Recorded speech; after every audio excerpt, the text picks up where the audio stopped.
1747 के पहले किसका शासनकाल? अंग्रेजों का शासन। भारतीय अर्थव्यवस्था का विकास ही बता दिया कि 15 अगस्त 1947 से पहले इसका शासनकाल था। कोई शासन ब्रिटिश शासन। लिखते चले जाओ साथ साथ। ब्रिटिश शासन माने अंग्रेजों का शासन, अंग्रेजी शासन, यही ना। उस समय औपनिवेशिक शासन के नाम से इसको जान सकते हो। औपनिवेशिक शासन काल के नाम से जान सकते हो। 15 अगस्त 1947 के पूर्व मतलब पहले हम किसके गुलाम थे? ब्रिटिश के गुलाम थे। क्योंकि ब्रिटिश पहले आए यहाँ व्यापार करने के उद्देश्य। इसलिए आए थे व्यापार करने के उद्देश्य आए। और जब यहाँ भारत की दशाएं देखे, कंडीशन देखे, तो धीरे धीरे प्रशासन में भी अपना क्या था, प्रभुत्व जमाने लगे। ब्रिटिश ईस्ट इंडिया कंपनी की स्थापना 1600 में। ब्रिटिश ईस्ट इंडिया कंपनी की स्थापना 1600 ईस्वी में। और इस स्थापना केवल इसलिए हुआ कि भारत के साथ क्या करने, व्यापार कर। क्या कभी किए थे? इसका उद्देश्य ही था व्यापार करना। क्या करना था? व्यापार करना। लेकिन इसके पहले पुर्तगाली भी आ चुके थे, फ्रांसीसी भी आ चुके थे, डच भी आ चुके थे, फिर ब्रिटिश आए, है ना। तो सबका उद्देश्य व्यापार करना था। और लेकिन जब यहां की दशा देखे, क्योंकि उस समय मुगलियत शासन था, मुगलों का शासन था, यहाँ पे एक दूसरे पे एकता नहीं हो पाती थी, मतलब एक नहीं होता, अनेकता थी यहाँ पे। कुछ भारतीयों की इच्छा थी कि ये मुगल यहां से हटे, समझ रहे हैं। तो ब्रिटिश लोग चालाक, पुर्तगाली लोग को पराजित किए, फ्रांसीसी को पराजित किए, डचों को पराजित करके विभिन्न युद्धों में।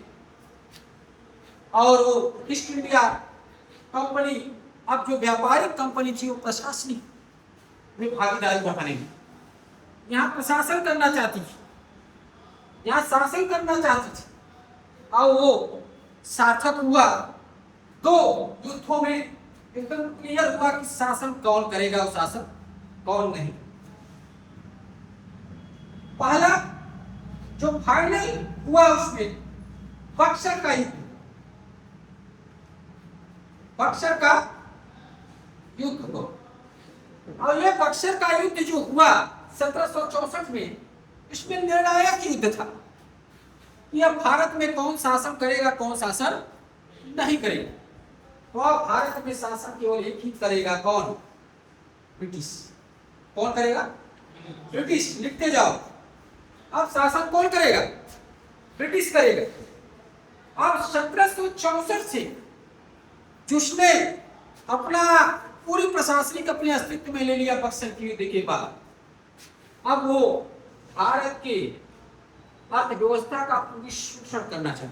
क्या कर दिया? शोषण करना चालू कर दिया। अब वो वैध प्रशासन प्रणाली लागू करने लगा कि हम आपको सुरक्षा तो देंगे, लेकिन पूरी तरह से आप क्या करेंगे, आपका ही धन रहेगा। उसके लिए आप क्या करेंगे? आप स्वयं धन का, प्रशासन के रख रखाव के लिए आप अपने कोष से धन देंगे, हम कुछ नहीं करेंगे। अब ये पूरी तरह से इनका उद्देश्य ही था भारत में। अब इनका उद्देश्य ये हो गया, भारत के धनों का शोषण करना। उद्देश्य क्या हो गया? भारत के धन का शोषण करना। अब ब्रिटिश ईस्ट इंडिया कंपनी का उद्देश्य हो गया, ब्रिटिश क्या, अंग्रेजों का उद्देश्य हो गया, उद्देश्य हो गया 1764 के बाद भारत की अर्थव्यवस्था का शोषण करना।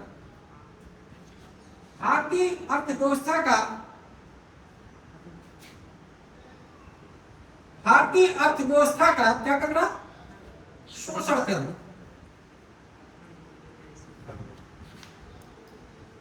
भारतीय धन का दुरुपयोग करना, भारतीय धन का दुरुपयोग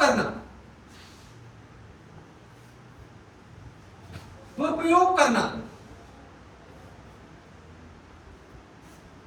भारतीय धन का क्या करना? दुरुपयोग करना। इस प्रकार की इनकी नीति आ गई। किसकी आ गई? इन्हीं का। अब ये धनों का पूरी तरह से शोषण करने, कैसे? प्रशासन देकर। चाहे कि आपको हम क्या करते रहे?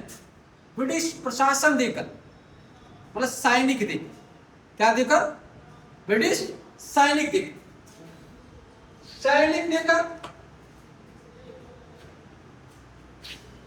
दूसरा, लगान लगाकर, वो भी लगान कैसा? भू-राजस्व कैसा? ऊंची दर। कैसा?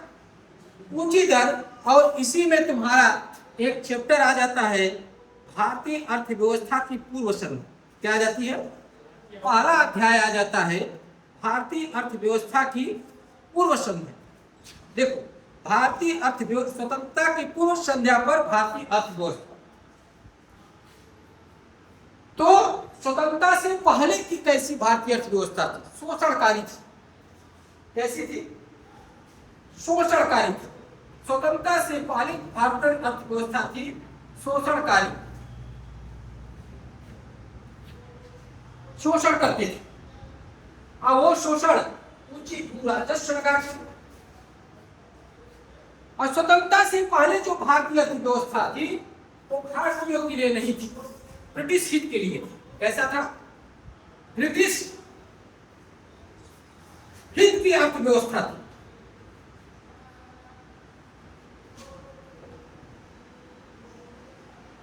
भारतीयों के हित के लिए नहीं थी।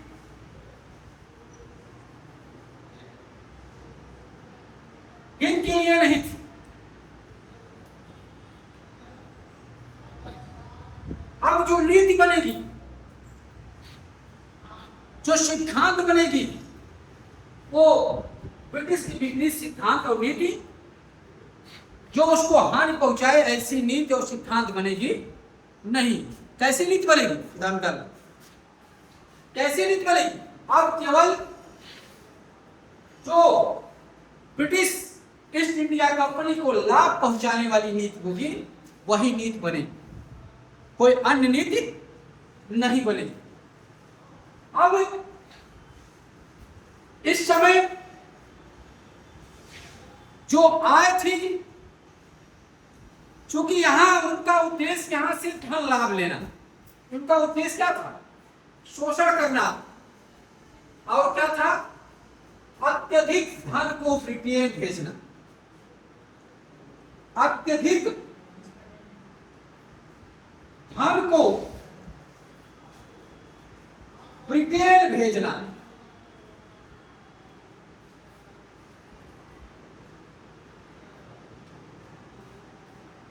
उनके यहां के लोगों से कोई लगाव नहीं, यहां की अर्थव्यवस्था से कोई लगाव नहीं थी, चूंकि इंग्लैंड की क्रांति हो चुकी थी, औद्योगिक क्रांति हो चुकी थी, इंग्लैंड की औद्योगिक क्रांति हो चुकी थी। उस पहली बार औद्योगिक क्रांति कहां हुई? इंग्लैंड में। और उनके लिए उद्योग, बड़े बड़े उद्योग की स्थापना हुआ। तो ये भारत को कच्चे माल के रूप में देख रहे, ऐसा देख रहे थे उस समय कच्चे माल के रूप में भारत को कच्चे माल या वस्तु या साधन के रूप में देख रहे थे।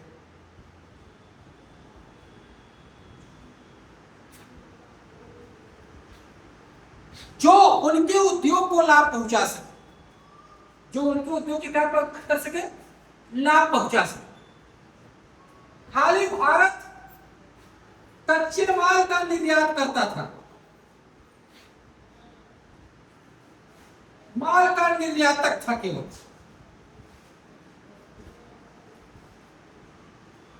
कपास का निर्यातक, जूट का निर्यातक, जो व्यापारिक फसलें थी उसका उत्पादन हो रहा था उस समय खाद्यान्न वस्तुओं से उसको लेना देना, जिससे जनता का पेट भरे, उससे लेना देना नहीं थी। उससे क्या थी, उस समय वह उस वस्तु को उत्पादन करते थे जिससे ब्रिटिश उद्योग को लाभ पहुंचा। तो वो सब पूरी तरह से खाद्यान्न वस्तुओं का, खाद्यान्न वस्तुओं के जगह, वस्तुओं के स्थान पर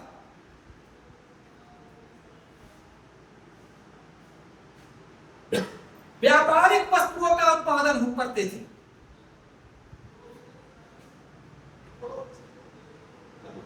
यह प्रश्न पूछा है, व्यापारिक वस्तुओं का उत्पादन करते थे।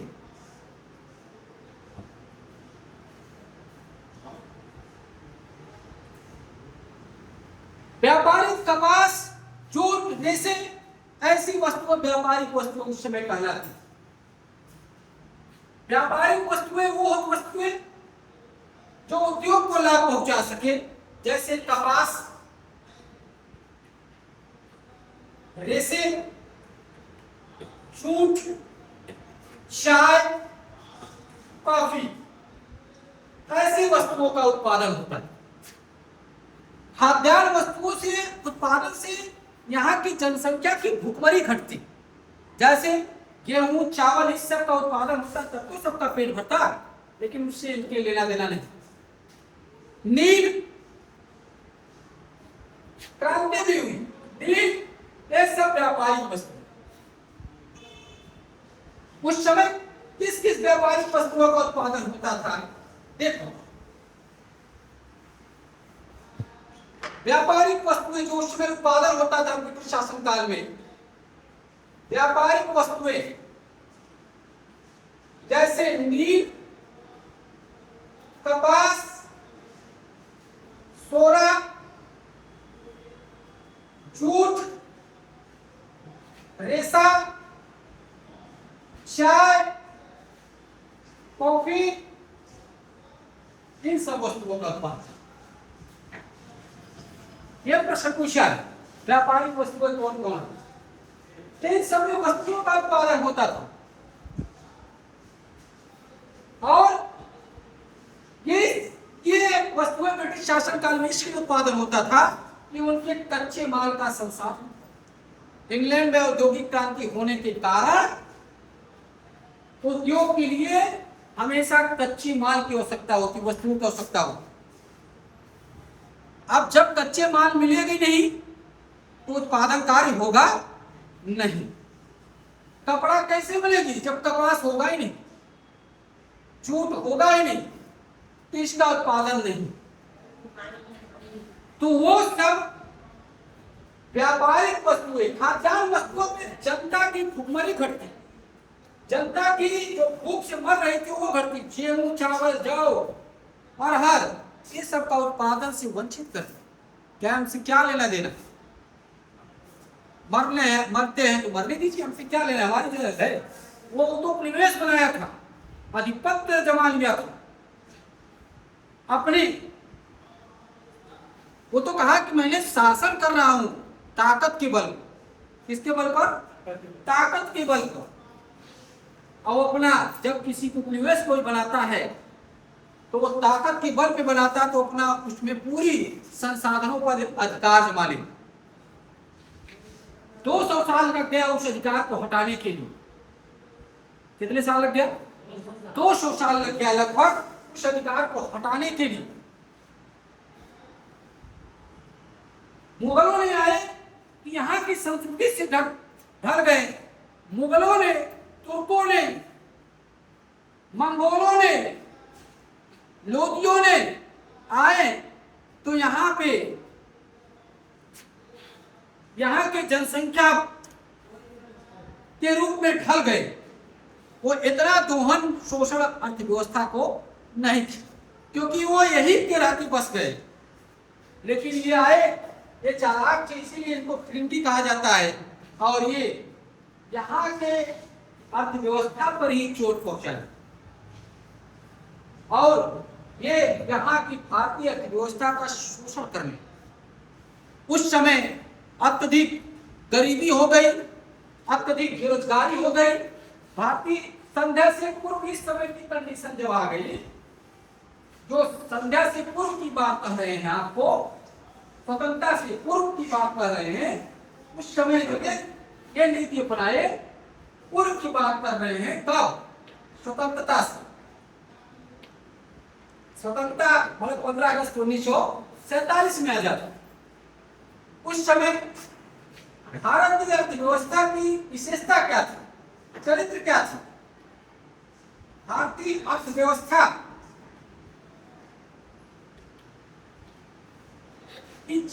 विशेषता क्या थी उस समय, या चरित्र क्या थी वास्तविक?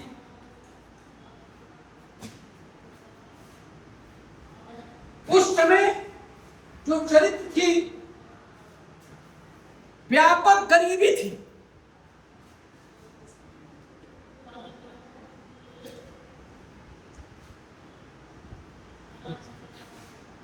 बेरोजगारी थी,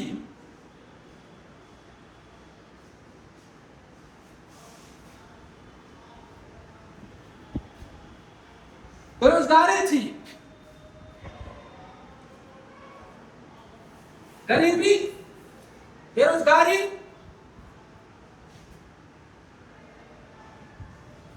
और कृषि पर निर्भरता थी।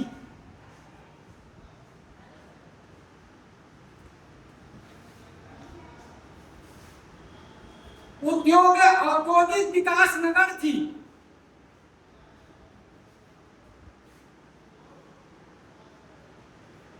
औद्योगिक विकास हस्तशिल्प थी, प्लस लघु उद्योग थी।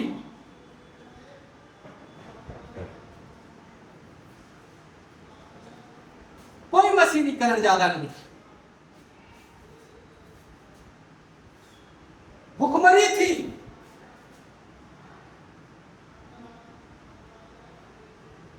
कोई स्वास्थ्य सुविधाओं की, जन्म दर और मृत्यु दर उच्च थी। यहां पे जन्म दर व मृत्यु दर दोनों उच्च थी। यहां पर गुलामी थी, यहां पर गुलामी थी,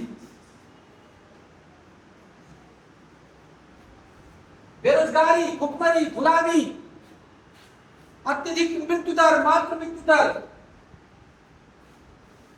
शिशु मृत्यु दर अत्यधिक थी, अधिक थी। इस समय जो भारतीय अर्थव्यवस्था की चरित्र इसलिए ये थी क्योंकि अंग्रेज कभी भी भारत को अपना देश नहीं समझे। भारत को केवल निवेश समझकर इसके संसाधनों का दोहन करके कहाँ ले गए? विदेश, मतलब इंग्लैंड में। कहाँ भेजे? ब्रिटेन को भेज दी। वो धन चाहे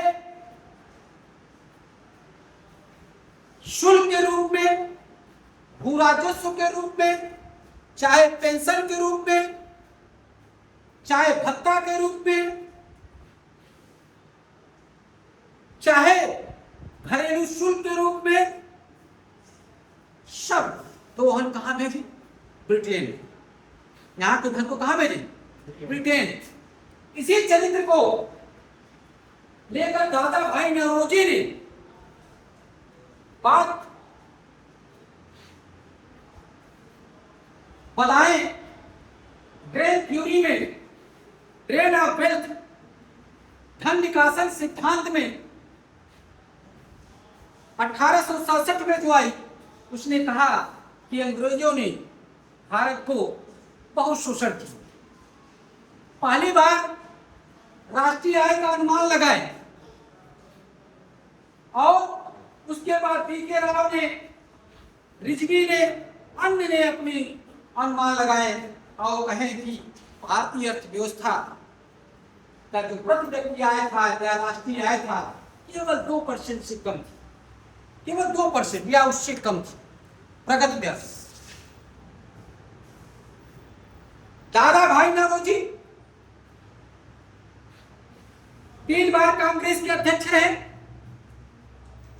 दादा भाई नौरोजी कांग्रेस के संस्थापक सदस्य भी रहे। दादा भाई नौरोजी को वयोवृद्ध नागरिक कहा भी जाता है।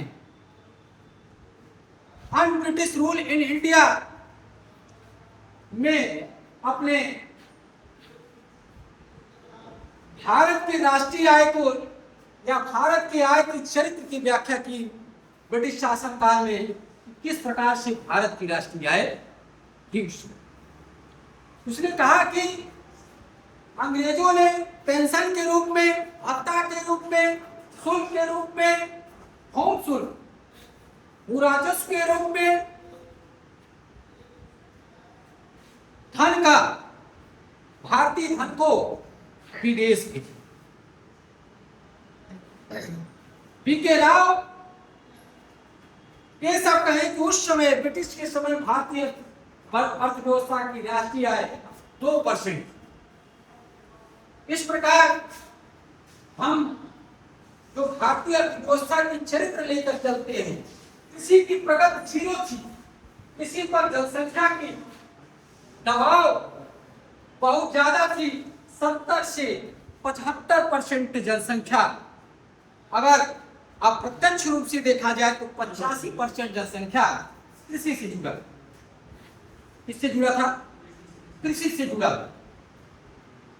तो एक एक बारी बारी हम इसकी व्याख्या करेंगे। अब भारतीय अर्थव्यवस्था का निम्न आय क्यों थी, पहला टॉपिक है। तो मैंने आपको बता दिया थे औपनिवेशिक शासनकाल के अंतर्गत निम्न स्तरीय आर्थिक विकास, इसी में पूर्व संध्या में, तो पूर्व संध्या में निम्न स्तरीय आर्थिक विकास को मैंने बता दिया, इसीलिए कई किताब में भारतीय अर्थव्यवस्था के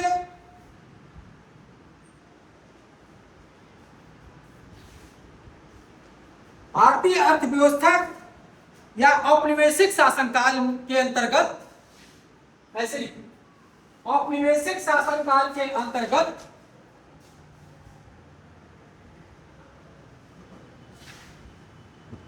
औपनिवेशिक मतलब ब्रिटिश शासनकाल के अंतर्गत औपनिवेशिक शासनकाल के अंतर्गत निम्न स्तरीय आर्थिक विकास, मतलब ब्रिटिश शासनकाल के अंतर्गत निम्न स्तरीय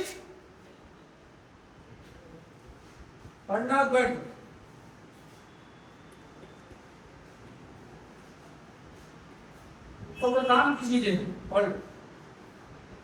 आर्थिक विकास, निम्न स्तरीय आर्थिक विकास कैसे औपनिवेशिक शासनकाल में। मैंने पहले बता दिया कि इस समय राष्ट्रीय आय निम्न स्तर पे थी, प्रति व्यक्ति आय क्या थी, इसमें हम बता दिया इस समय व्यापारिक फसलों का उत्पादन होता था।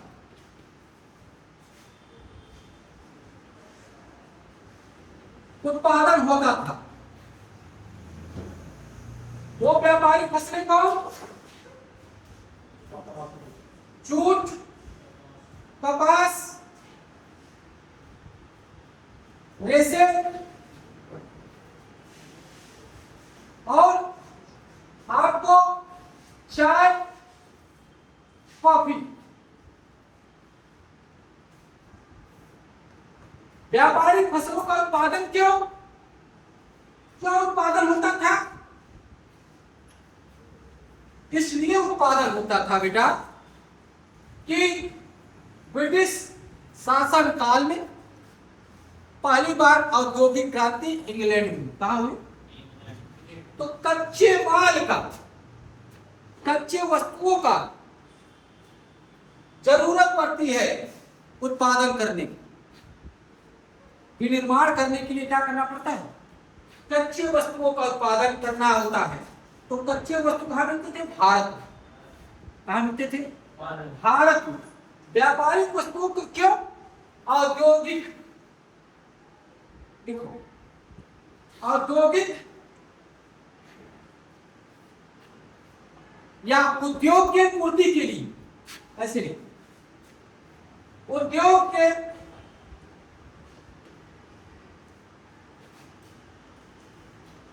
आपूर्ति के लिए।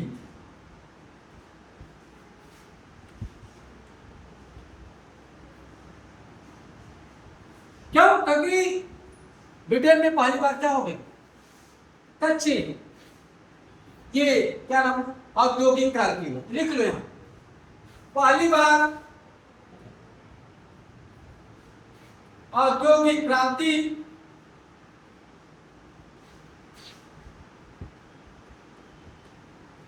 ब्रिटेन में हुआ या इंग्लैंड में हुआ।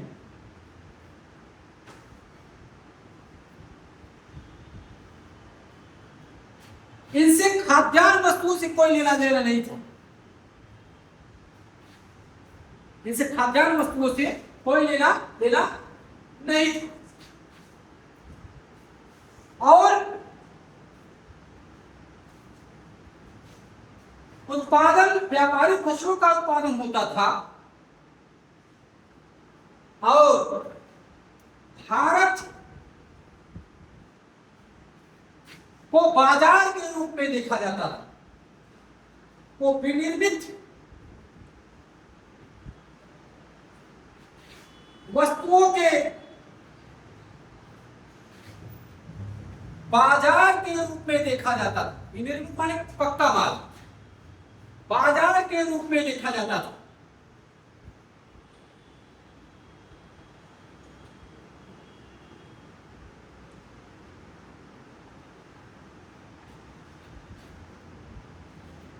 और कच्चे माल के संसाधन के रूप में भी देखा जाता था।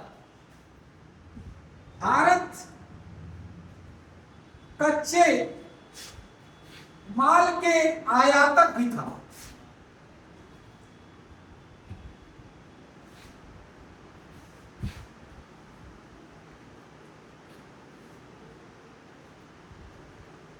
कच्चे माल का क्या था?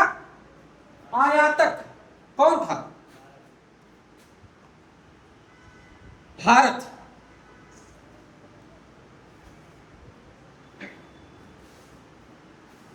इस समय भारत में, इस समय जो भारत में, चूंकि भारत कृषि प्रधान देश था, क्या था इस समय? तो यहां पे जनसंख्या 75 या 70%, अप्रत्यक्ष रूप से अगर देखा जाए एनसीईआरटी के अनुसार तो 85% लोग कृषि पर निर्भर, कृषि कार्य पर निर्भर। दादा भाई नौरोजी ने इस समय राष्ट्रीय आय का अनुमान जो लगाए, इस समय राष्ट्रीय आय प्रति व्यक्ति आय का अनुमान लगाया गया। जल्दी जल्दी लिखते जाओ। ब्रिटिश शासन काल में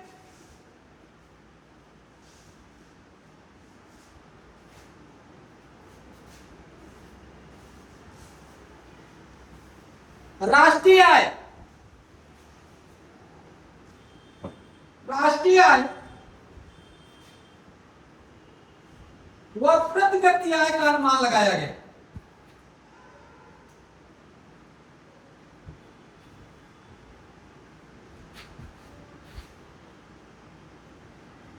अनुमान लगा।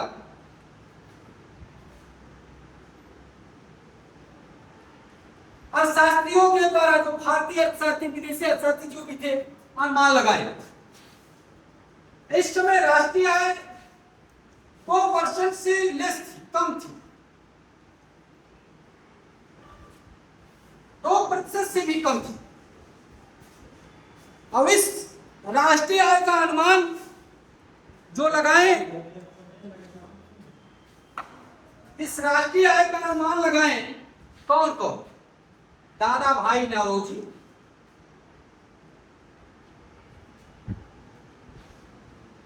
भाई Naoroji, Dadabhai Naoroji, William Digby, Findlay Shirras,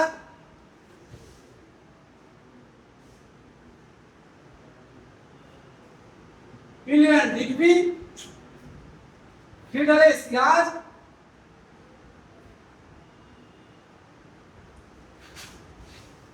Findlay Shirras, BKRB Rao, BKRB Rao, 4 अर्थशास्त्रियों ने ब्रिटिश शासन काल में राष्ट्रीय आय का अनुमान लगाया। और कहें उस समय राष्ट्रीय आय कितनी थी? 2% से भी कम। ये सब कहें राष्ट्रीय आय ब्रिटिश शासनकाल, औपनिवेशिक शासनकाल, अंग्रेजों के शासनकाल में 19वीं सदी में 2% से कम लगा। सोचो।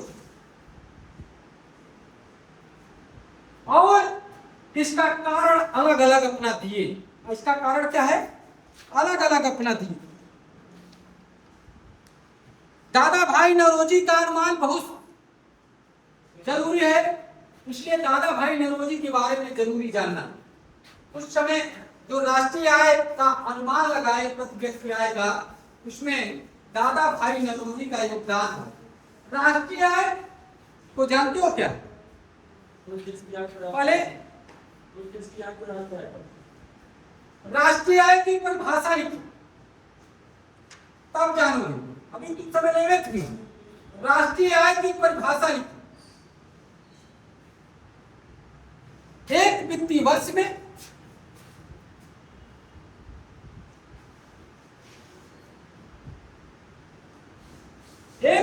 वर्ष में वो वित्तीय वर्ष होता बेटा 1 अप्रैल से 31 मार्च तक।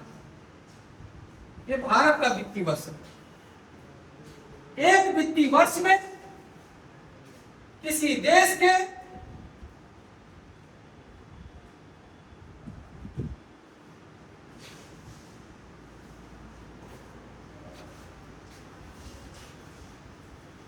समस्त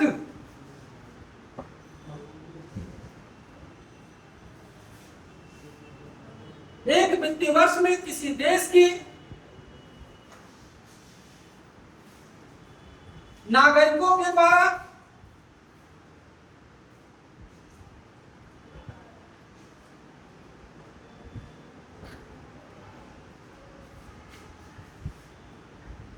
चाहे देश में हो, चाहे अपने देश में हो, चाहे विदेश में।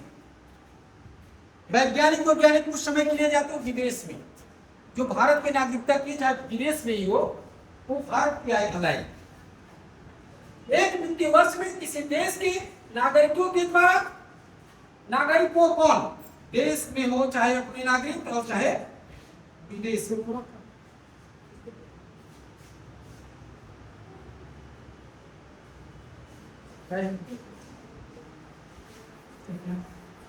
द्वारा मिलने वाली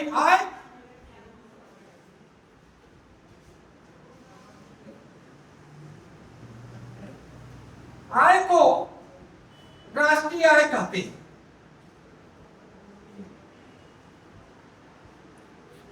जो विदेश में अपने नागरिक गए हैं दूतावास के रूप में, या रिसर्च के लिए गए हैं, या वहां इंजीनियर के रूप में भी सेवा दे रहे हैं, यहाँ अपनी नागरिकता ग्रहण किए हैं, वो उनकी आय यहाँ जो जोड़ी अब विदेश के लोग जो यहाँ हैं उनको हटा दिया जाए।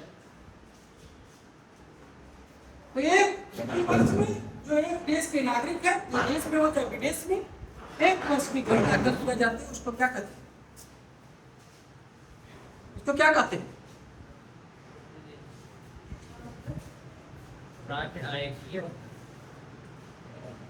उसको क्या कहते हैं? राष्ट्रीय आय। अब इसी राष्ट्रीय आय का अनुमान Dadabhai Naoroji, Findlay Shirras, William Digby, BKR Rao ने किया। कौन कौन किया? BKR राव ने किया। और इस राष्ट्रीय आय का जो अनुमान लगाए वो दादा भाई नौरोजी। पहली बार जो भारतीय राष्ट्रीय आय का अनुमान लगाए, पहली बार कौन लगाया बेटा? दादा भाई नौरोजी।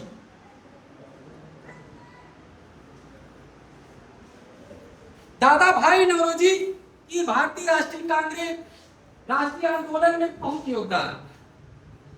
ये सबसे वयोवृद्ध नागरिक थे भारत के, सबसे बूढ़े। इनकी बहुत सम्मान होती थी और शास्त्री भी थे, तभी तो अनुमान लगाएंगे।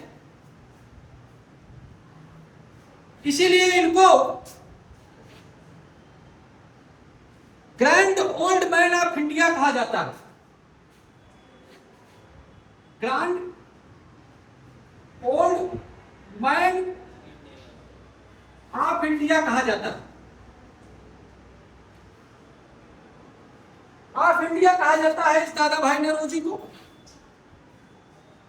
और इन्हीं को जो पहली बार जो अनुमान लगा दिए, इनको भारतीय अर्थशास्त्र के जनक के रूप में भी जाना जाता है। इन्हीं दादा भाई नौरोजी को भारतीय अर्थशास्त्र के जनक के रूप में जाना जाता है।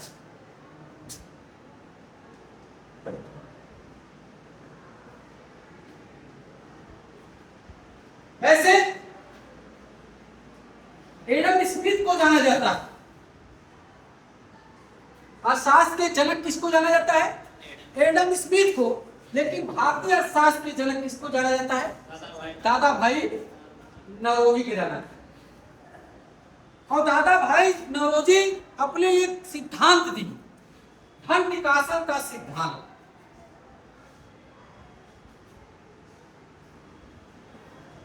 धन निष्कासन का सिद्धांत, इसका सिद्धांत दिए,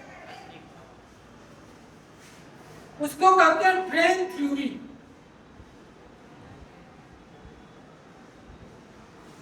wealth of train of wealth कर सकते हो। धन निकासन सिद्धांत में दादा भाई नौरोजी ने पहली बार राष्ट्रीय आय का क्या किए? अनुमान लगा। क्या लगाए? अनुमान लगा।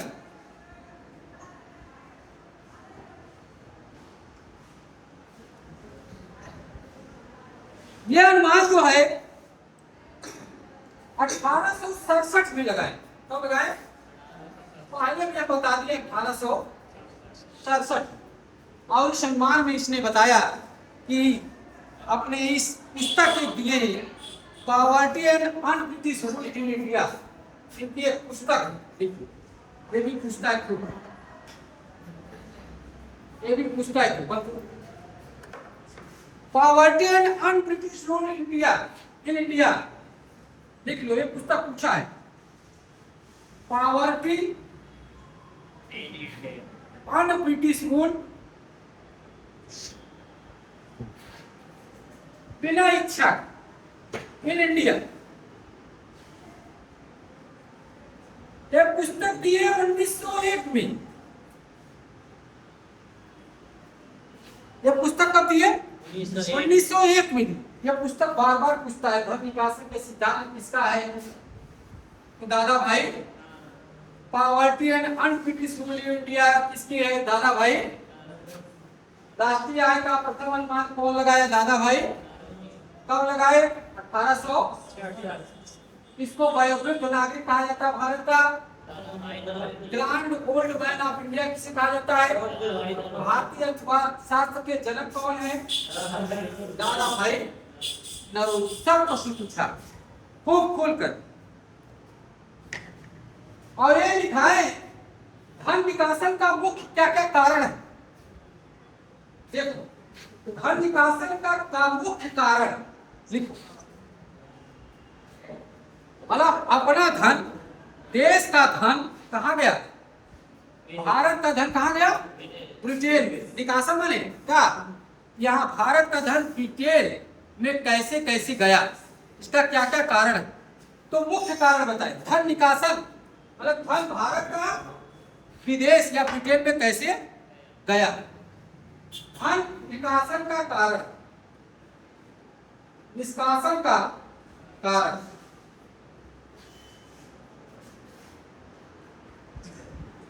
कारण जरूर लिखो। पहला कारण ब्रिटिश अधिकारियों के वेतन और पेंशन।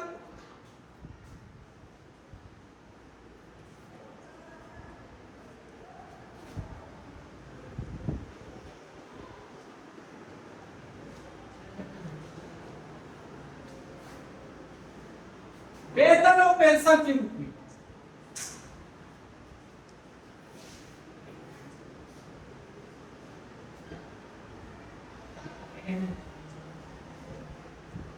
भारत का धन कहां भेजा गया? ब्रिटेन। भारत का धन कहां भेजा गया बेटा? ब्रिटेन भेजा गया। भारत का धन कहां भेजा गया? ब्रिटेन। कहा? पेंशन और भत्ते के रूप में और वेतन के रूप में भारत का धन कहां भेजा गया? पहला। दूसरा, ब्रिटिश कंपनियों के लाभ को विदेश भेजा जाना। दूसरा, ब्रिटिश कंपनी की जितनी लाभ होती थी वो कहां जाती थी? भारत में रहती क्या? इनकी कोई इच्छा ही नहीं थी भारत में रहने की। भारत में केवल धन शोषण का साधन समझ रहे हैं, तो क्यों भारत में रखेंगे? जितना निष्कासन कर ले भारत से उपनिवेश बनाए थे ना ब्रिटिश कंपनियों के लाभ का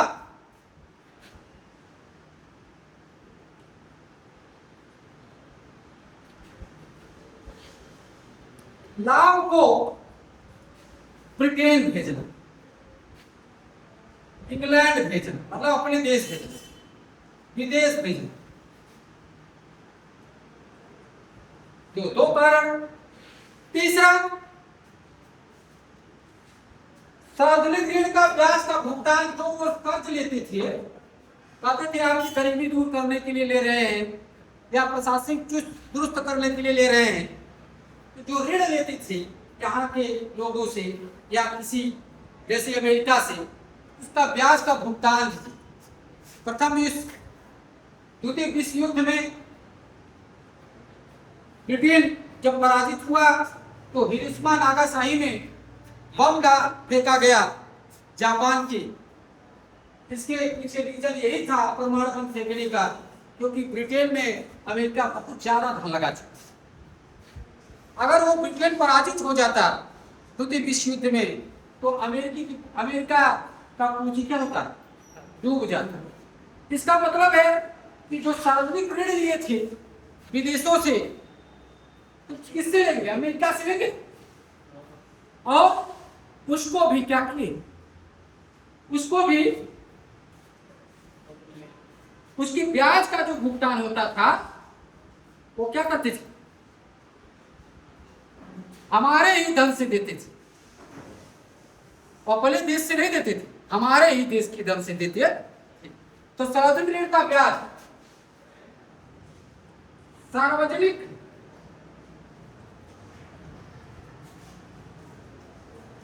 ऋण का ब्याज भुगतान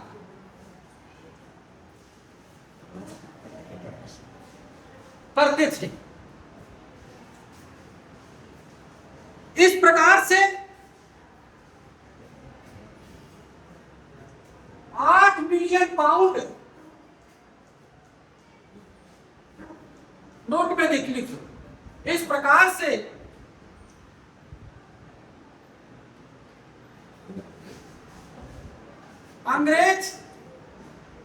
अंग्रेजी हुकूमत 8 मिलियन पाउंड,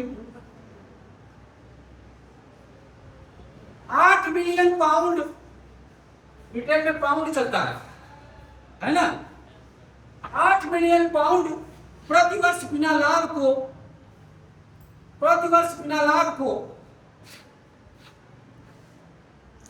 बिना लाभ को, प्रतिवर्ष बिना प्रतिफल या लाभ को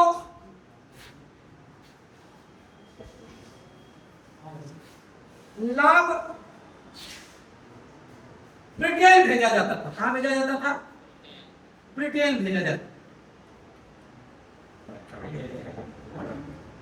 यह भारत की दुर्दशा थी। ये क्या थी? दुर्दशा थी।